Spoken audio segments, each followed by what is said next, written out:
Good to see everybody. It's game before Christmas break means bragging rights, and it's always one of those games that I think it's great for college basketball. I think it's great for the fans. I've said it many times. I say it every year. It's unique, and then it's a terrific rivalry that's not in conference. And so often we walk into arenas and it's, capacity is 100% and it's for one team or the other. And it's very unique to walk in and see 50-50 on a neutral site, and great appreciation for the city of St. Louis, and they're a great host. And so we're excited. We're coming off a game that we obviously played well offensively. The 18 threes being a school record, we know that doesn't happen every night, but I thought we established after the first 2 or 3 minutes a little better presence on the defensive side, and then offensively we just got into a nice rhythm. I thought we were extremely unselfish with 21 assists, and then we've got the ability to make shots, and all that stems from Kofi. Teams trying to figure out how to guard him, whether to double him, how to double him, and he's made some great passes. One of my favorite plays, really of all time, happened the other game. All 5 guys touched the ball. It was a quick ball reversal. Everybody knew where everybody was at, and we get Plummer a wide open 3 in the corner. And those are the little things that we're growing into. And as we move the ball like that, our shot makers have that ability. But again, that all stems from Kofi and his presence. And we'll have to do some of that on Wednesday night against Missouri, a team that has played very, very well in their last game against Utah. They're a team that can throw a lot of different bodies at you. They're going to pressure you. They're one of the top transition defensive teams in the country. They're a team that wears you out on the offensive glass. So we've got to be physical in that way. And obviously led by 2 veterans, and Kobe Brown and Pickett, guys that have had success against us in the past. And, we'll have to be very, very solid and know that this is going to be a battle, and they're going to compete and play extremely hard. Brad, how would the Kofi versus Kobe Brown matchup differ from the Jeremiah Tillman matchup? Well, about 5 inches to start with, and Pickett's more of an interior player that was limited in there a little bit to that 10-foot circle, whereas Kobe will play point for him. Kobe will bring the ball up the court. He'll spend 30-40% of the time on the ball that way. He's a guy who can make threes, can extend the floor. In the end of the Utah game, it was just isolation, him catching the ball wherever he wanted to catch it and getting it to the spots he wanted to. And again, that's something that we've seen before. He's a EJ Liddell type guy, and we've got to be able to guard him. And could you say between Kansas State and Mizzou, who got the better of the Mark Smith and DeJuan Gordon trade? They both do different things. They're not the same player. Gordon is an electric athlete. He slithers in and gets offensive rebounds. I think he's gets a couple a game. He's a guy that can play with explosiveness off the bounce. He's a slasher, where Mark was more of a catch and shoot jump shooter.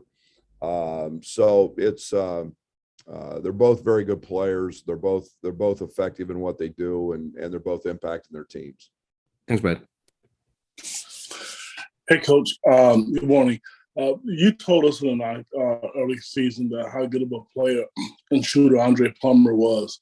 And it seems like now when he shoots the basketball, everybody in the arena thinks he's going to go in. How big of an addition is he really to this team? Because he's fun to watch. Yeah, and I think one of the things we set out to try to do in the off season, really not knowing if we had Kofi when we started that process, was find shooting, and I don't like non-shooters, and offense today gets very challenging with Curbelo, an elite ball screen guy, an elite rim toucher, or excuse me, paint toucher.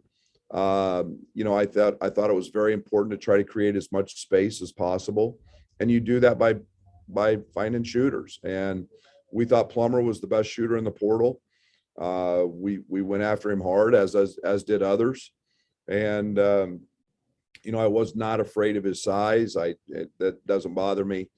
He's a net stripper. He's a gravity guy. He's the guy that pulls the defense with him, and then when you find out how hard he works.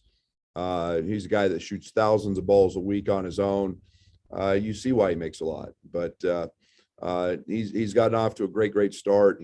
He's demanding a lot of attention now as he moves up that scouting report, and he's also benefited from Kofi and the attention Kofi draws. Just a quick follow-up with that, with him. His confidence level seems to be, at a different level right now, and is feeding off of some of the other players. How has he been defensively? I know that was a concern for you early on. Yeah, it still is. I think we're challenging. The young man's Plum's got a tremendous amount of charisma, and he wants to be the best player he can be. And so we challenge him every single day on the defensive end. He's very, very quick. He's extremely strong. He's one of the strongest guys we have on our team, pound for pound. And he's got the ability to be an elite defender. It's just making him do it. And he's gained so much confidence on that end. And he's getting better. And we want him to be a complete all-around player, not just a jump shooter. Thank you. Hey, Coach. we look at Mizzou's roster, a lot of turnover on that roster. And this question has more to do with them than you, I guess. But with the way the portal is and rosters flipping, how does that impact a rivalry game like this one, and really all the rivalry games around the country? Well, I think it's going to be our new norm. I think what we see with their roster is something that's going to be common as we all move forward. And they had a very, very good team last year. They had a ton of veterans. That team had been together, played together. And now you're mixing in new pieces, and it's all trying to find that balance of transfers, of freshmen. And obviously there's some guys that haven't played in this game, but they've still got two studs who have, and they'll pass that along. But it's what we're going to continue to be, I think, as we move forward, Doug, in terms of what rosters look like and what can happen. And it doesn't matter whether they go to the NBA or they transfer, you're going to see rosters that will have 7, 8, 9 new guys on them. And then that's just going to be the common theme here. And the last time we saw you after the St. Francis game, you talked about a different approach this year for the Braggin Rights game. What does that look like? Is it extra juice for a rivalry? More of an emphasis on the game? Just kind of what's that new approach for you? Yeah, I mean, I think that it hadn't been real fun in there the last 3 times we played it. And that's to give them credit. I'm not going to make an excuse, but last year we were a little bit off kilter at that time of year. I think it was a springboard for us going forward because we got some things figured out. I think Io had a big game, and but yeah, we didn't compete. We didn't play very hard, and that's something that for whatever reason, we've got to get solved. And we're playing.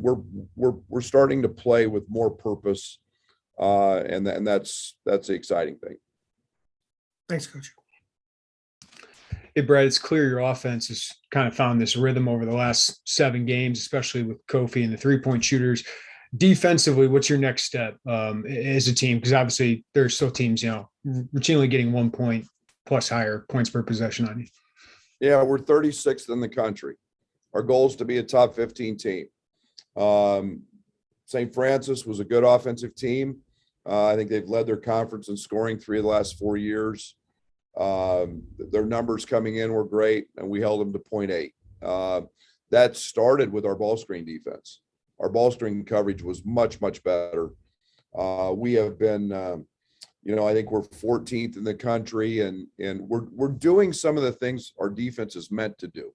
Few assists. I think we're 14th in the country in allowing fewest assists against. I think we're 27th in the country in 2-point field goal percentage defense. We're forcing teams into hard twos, but we just haven't been consistent. Part of that, Jeremy, has been our turnovers that have led to easy baskets in transition. And we got to clean that up. We did a better job against St. Francis. It's been hard to defend some uncontested layups, but again, we're growing. Last year at this time, I think we were 52nd and finished 7th. So, it's just a work in progress. I've said defense is much harder to learn and much harder to have great chemistry on than offense. And that's what all my frustration was with not being able to practice and not being able to play with some tenacity and toughness. So we'll see how that carries over tomorrow, but we're continuing to get better there. And this is a little obligatory, Brad, but anything new with Andre Crabell? No. He's progressing. He is getting better. When I say that, it's not just no, but he's improving, but his status has not changed. Thanks, Brad.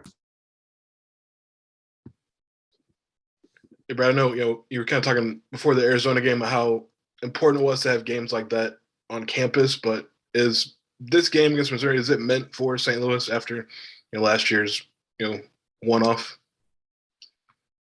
Yeah, I think that's what makes that game so powerful, so popular, so exciting for fans is to have it there. And it's I'm not saying you would never want to go home and home. I think it's, but I think it's such a unique, we're in a unique situation to have a major city with great venue, halfway, and both of our campuses thrive because of alumni in St. Louis, and so I think it just makes it a unique scenario. I think it makes it fun for the fans and easy for both of us. All 3 freshmen got some opportunity against St. Francis. What's been the follow-up for those 3 guys in practice, maybe off of pretty good performances? Yeah, and I think confidence. They've got a little different pep in their step in practice. That's good to see. I think sometimes they're trying to figure out their roles, and they're trying to figure out, hey, can I actually do this? And but I've been very, very pleased. And again, Pod's got some early run. He deserved that opportunity. Like I said, he followed that up again yesterday with a terrific practice. So RJ was excellent in practice. So Luke's pretty consistent every single day. So we're starting to find consistency that comes from practice, and that's that helps when you get a little game time. Yeah. Thanks, Brad. Morning, Brad. You've got rivalry game here, conference season right in front of you, and of course March, in the distance. But you've also got this kind of creeping threat now with games being canceled and all that here in Chicago. DePaul, getting not just a couple games canceled, but they count in conference. Where are you at? What are you feeling as the guy in charge of a program with a lot on the line right now, and as you monitor just what's out there? Well, it's concerning. There's no doubt about that. I think that was one of the things we always looked at last year, was to see how many games were canceled. The thing that really scares me is games forfeited. We have time to make those up. And, that's the one thing that I think is a little bit different. I think we're in a completely different place, Matt, than we were a year ago, because we have a vaccine out now. where we didn't necessarily know what that looked like a year ago. I think we have players that are vaccinated, but you know, to say that it's not concerning, I would be lying. You know, I don't know what I don't know what it holds. We've got very little information coming at us. That's where the professional leagues are way ahead of us. We have so many different conferences, and who knows if the conference will do anything or not do anything. I don't know, but I know this. I'm really concerned about games being forfeited when we actually have time to make some of those games up, if we do come across it. And then, you know, what's going to be the threshold of, you know, I know I talked to Frank Martin. They played without 5 guys, but they played. You know, we played without, you know, we haven't had our whole team all year because of the flu, and the flu spreads. So, you know, it's what's going to be the difference, what's going to be the standard. I don't know. And that's a little bit indecisive. I do know this: we've got university and an athletic department who's we know at the forefront of being on it. And, you know, we're taking the precautions we need with masks and vaccinations and doing all of that. So, you know, we're going to do our part on that end. Quick follow. Have you just become better at winging it as a coach, you know, as a person out of necessity at rolling with things you Yes. can't, you know, get your hands around necessarily and dictate? Yes. The last 2 years have taught me that, with the NBA, draft deadlines, not knowing what my team looks like.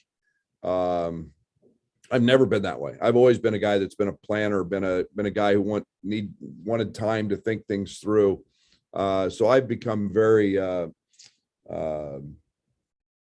becoming better at being uncomfortable and having to do things, you know, on the fly a little bit. And again, when you've got a great staff, you rely on those people as well.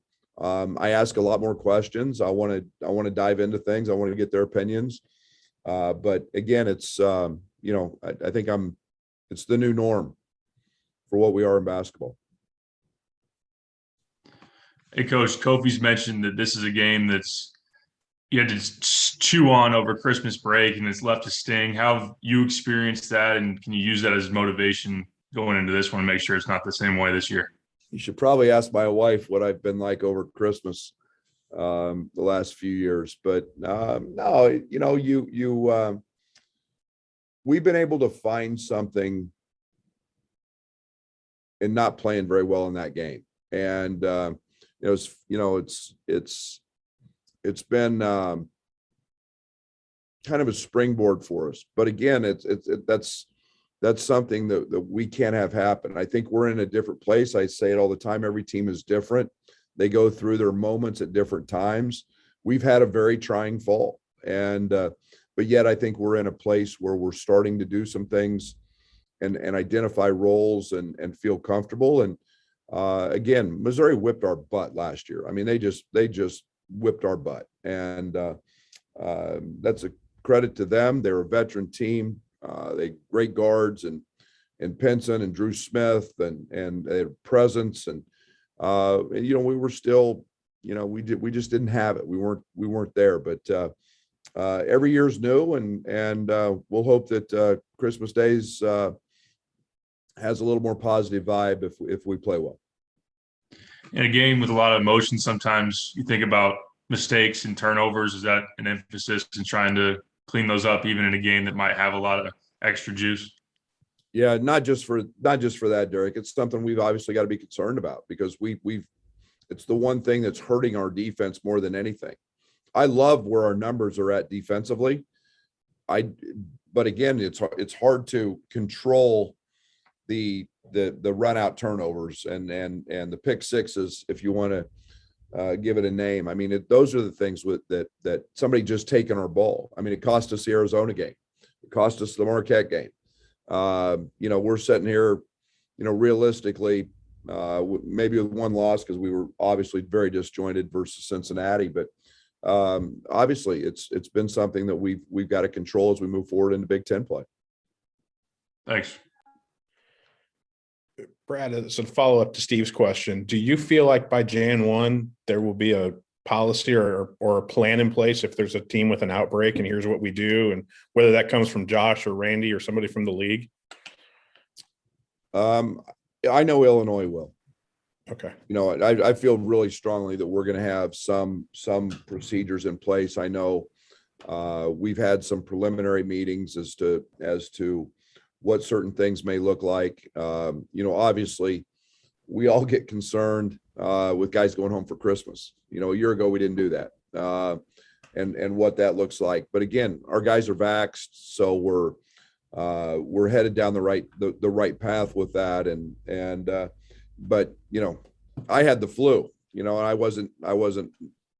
You know, we had other guys with it, and they were out. And so it's to me, it's the same thing. Hey, play the games and let's go. That leads me to my follow-up. That's a normal guys are going to go home for Christmas if they can kind of deal this year compared to last year. Okay. Yep. Thanks, Brad. Hey, Coach, you made a point of saying that before the Iowa game, the players said, you know, we haven't won in Iowa. Do you sense that again? These guys are tired of losing to Missouri, and are they kind of a pretty self-motivated group in that sense? Well, it's not very fun sitting out there watching another team celebrate. You know, I think every game's got its own motivational tools. You know, we keep a lot of those in-house. You know, I thought we responded well at Iowa, but again, I think it's a different game, we were in a different place there then than we are now. And, yeah, I mean, there's, you know, our guys sense how important it is to our fan base and you know, for those, it's got the proper name, bragging rights. And, our guys sense that. You keep saying progressing with Curbelo. Is there any fear Curbelo will not play the rest of the season? Anytime anybody's out, I always fear that. I'm not a doctor, so I'm not going to comment on somebody's